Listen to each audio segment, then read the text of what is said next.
Does investing feel so hard at the start? They say do your fundamentals, but where do I even start? What are all these terms I see? Ratios, models, what do they mean to me? It's so much, too much. We need a better touch.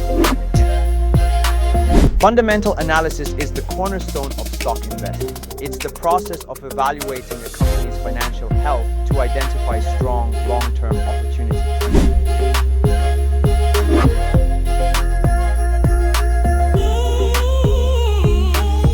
Okay, let's break it down real slow. Fundamental analysis, 2 parts you need to know. 2 parts, what are they? Let me guess. Quantitative, then qualitative, nothing less. Quantitative, that's numbers and math. Exactly, income balance and cash flow path. Add some ratios, right? And valuation too.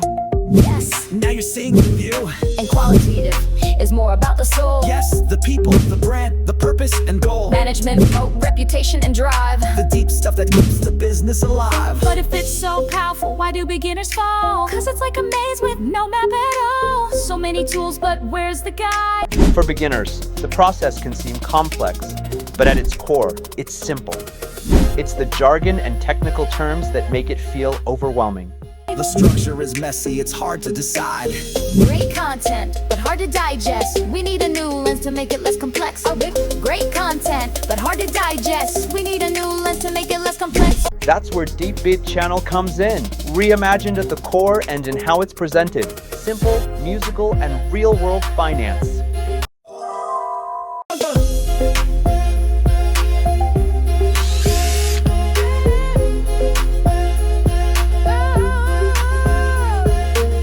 We created a fresh new way.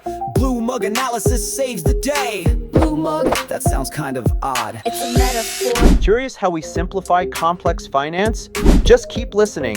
The song will make it clear in minutes. That makes you nod. So what's the mug? What's the tag? The mug is the business, the tag is the price it had. And we check the mug first, right? Yes, strong, useful, and built tight. So we ask, is the profit? Is the debt low? Is the cash flowing? Does leadership show? Is the edge real? Do they compete well? Exactly, that's the mug story to tell. Then we turn to the price we see. Is it fair for a mug like thee? Look at the PE, check what others pay. Forecast the cash, is it worth it today? The old ways like a library with rows of books. You get lost before you even know where to look. But Blue Mug feels like a shopping aisle. You pick it up, examine and think for a while. Same content, new shape, same depth, less headache. 2 things matter, just these 2. The business and the price that's due. The mug and the tag, the product and cost. That's Blue Mug, nothing gets lost. Use the tools, the numbers, the sense, but change your lens, it makes all the difference. Don't ditch the tools, don't walk away. Just shift your view, there's a smarter way. Understanding starts with something clear. Clarity brings the learning near. Blue Mug analysis, it's here to stay. Same tools, smarter frame and wiser way. Ha, ha. We hope you enjoyed the song and picked up something new. If you're still curious and want to dive deeper into the Blue Mug concept, check out our explainer video and podcast, where we break it down and apply the framework to real stocks like Nvidia.